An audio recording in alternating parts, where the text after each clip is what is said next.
নমস্কার আমার প্রিয় বন্ধুরা, তোমরা সবাই কেমন আছো? আশা করি ভালো আছো। আর আমিও খুব ভালো আছি। প্রিয়াঙ্কা বেঙ্গলি ব্লগে তোমাদের আরও একবার স্বাগত, শুভেচ্ছা ও ভালোবাসা। আজ চলে এলাম আরও একটা ব্লগ ভিডিও নিয়ে প্রতিদিনের মতো। আর আজকে শনিবারের সন্ধ্যেটায় কিন্তু তোমাদের সাথে শেয়ার করব সন্ধ্যেবেলা কি রান্না করলাম, সেইটাই কিন্তু তোমাদের সাথে শেয়ার করব। তো দেখো বন্ধুরা, এখন যেহেতু অফ সিজন, এই ফুলকপির অফ সিজন, তাই এই অফ সিজনে এই ফুলকপিটা আজকে রান্না করব। আর কীভাবে এই অফ সিজনে এই ফুলকপিটা রান্না করেছি সেটাই কিন্তু তোমাদের সাথে শেয়ার করব। তো দেখো বন্ধুরা, আমি কিন্তু ফুলকপি কোনো কিছুই বাদ দেইনি। এখানে ডাঁটাটাও নিয়ে নিয়েছি, এছাড়া ফুলকপিগুলো কিন্তু সুন্দরভাবে কেটে নিয়েছি ছোটো ছোটোভাবে এভাবে। তো দেখো বন্ধুরা, ফুলকপিগুলো কাটা হয়ে গিয়েছে, এবার আমি আলুগুলো কেটে নেব। তো দেখো বন্ধুরা, আলুগুলোও কিন্তু কেটে নিয়েছি, এইভাবে লম্বা লম্বাভাবে আলুগুলোও কিন্তু কেটে নিয়েছি। এবার আলুর সঙ্গে পেঁয়াজটাও কেটে নিয়েছি, আর আলুটা ধুয়ে নিয়েছি। এখানে কাঁচা পাকা লঙ্কাগুলোও দিয়ে দিয়েছি, কাঁচা লঙ্কা। আর আমি কিন্তু রান্নাটা কাঁচা লঙ্কাতেই করব। তোমরা অনেকেই জানো আমি কাঁচা লঙ্কাতে কিন্তু বেশিরভাগই রান্নাটা করি। আর দেখো মশলাতে রয়েছে গোটা জিরে, এছাড়া দারুচিনি, এলাচ, আর রয়েছে আদা। এই মশলাটা কিন্তু এই ফুলকপির তরকারিতে দেব। তো দেখো বন্ধুরা, যেহেতু অফ সিজনে ফুলকপি, সেই জন্য আমি এখানে কিন্তু নুন এবং একটু গরম জল দিয়ে দিচ্ছি। এভাবে জল দিয়ে কিছুক্ষণ আমি ঝাঁকিয়ে রেখে দেবো। এতে কিন্তু ফুলকপি পোকা থাকলে খুব জলদি মারা যায়।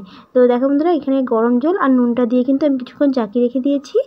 আর এবার কিন্তু আমি এই জলটাকে কিছুক্ষণ রাখার পর ছেঁকে দেবো।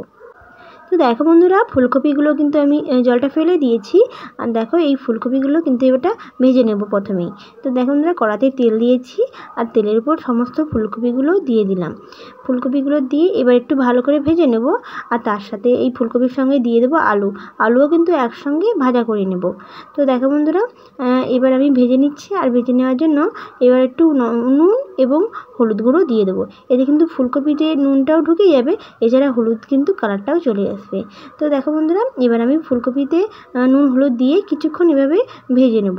আর এই অফ সিজনের ফুলকপিগুলোকে একটু ভালো করে ভাজা করতে হবে, না হলে অতটাও ভালো লাগে না। যেহেতু অফ সিজনে একটা অন্যরকম স্বাদ পাওয়া যায় এই ফুলকপির, সেহেতু এই ফুলকপি একটু বেশি করে ভাজা করতে হয় তেলেতে।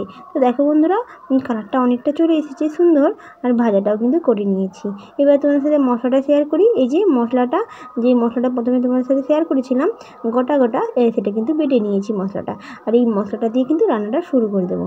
তো দেখো বন্ধুরা, এবার আমি রান্নাটা শুরু করে দিয়েছি।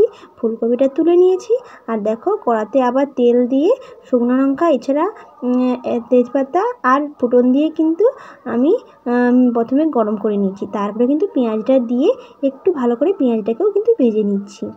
এইটা কিন্তু প্রথমে মশলাটা কষে নেওয়ার জন্য এই মশলাটা কিন্তু করতে হয় ফুলকপির। তো দেখো বন্ধুরা, পেঁয়াজটা অনেকটা ভাজা হয়ে গিয়েছে। এবার কিন্তু বেটে রাখা মশলাটা আমি দিয়ে দিলাম। এবার এই মশলাটা দিয়ে ভালোভাবে কিছুক্ষণ আমি ভেজে নেব তেলেতেই।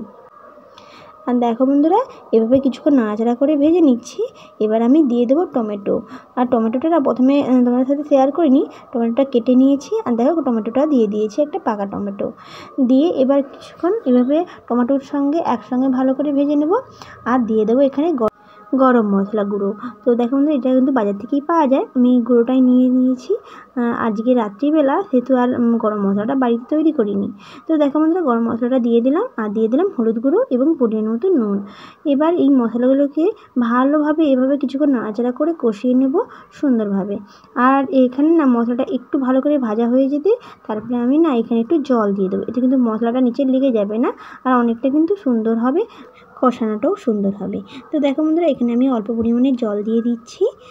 এই জলটা দিয়ে আরও কিছুক্ষণ আমি এভাবে নাড়াচাড়া করে নেব, আর মশলা কিন্তু সুন্দরভাবে কষিয়ে নেব। তো দেখো বন্ধুরা, ফাইনালি সুন্দরভাবে কষানো হয়ে গিয়েছে মশলাটা। এবার আমি দিয়ে দেবো ফুলকপি। তো দেখো বন্ধুরা, এবার দেখো কত সুন্দরভাবে মশলাটা হয়ে গিয়েছে। এবার আমি ফুলকপিটাও কিন্তু দিয়ে দেবো। আর ভেজে রাখা ফুলকপিটা তোমার সাথে শেয়ার করেছি প্রথমেই, যে ফুলকপিটা আর আলুটা আমি ভেজে রেখেছিলাম, এটা কিন্তু দিয়ে দিলাম কড়াতেই। এবার এই ফুলকপিগুলোর সঙ্গে কষানো মশলাটার সঙ্গে ভালোভাবে মিশিয়ে নেব, এভাবে কিছুক্ষণ নাড়াচাড়া করে। তো দেখো বন্ধুরা, মশলাটা অনেকটা কষিয়ে নিয়েছি এভাবে।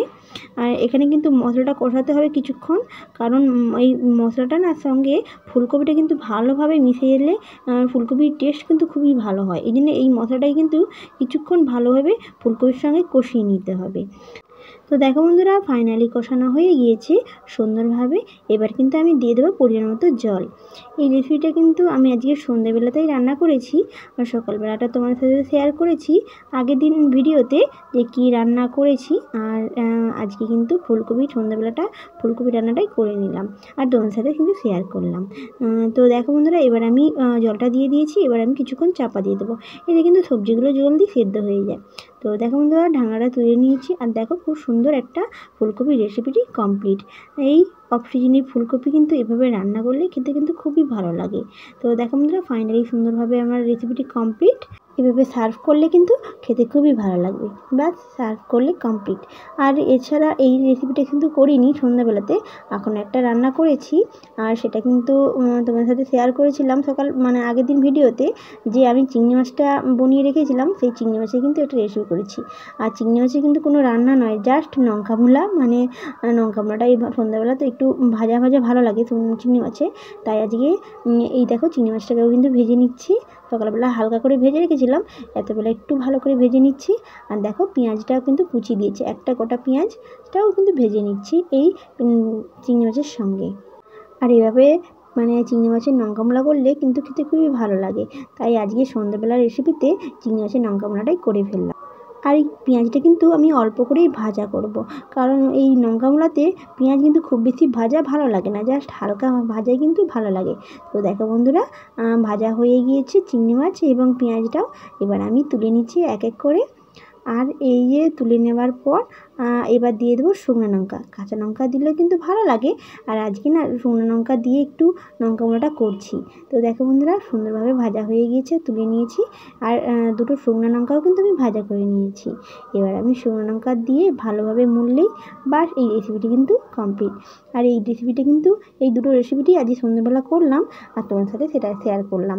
কেমন লেগেছে এই রেসিপি দুটো তোমরা অবশ্যই কমেন্টে জানিও। আর যদি ভালো লাগে তাহলে লাইক আর সাবস্ক্রাইব করে আমার সঙ্গে থেকো। ধন্যবাদ।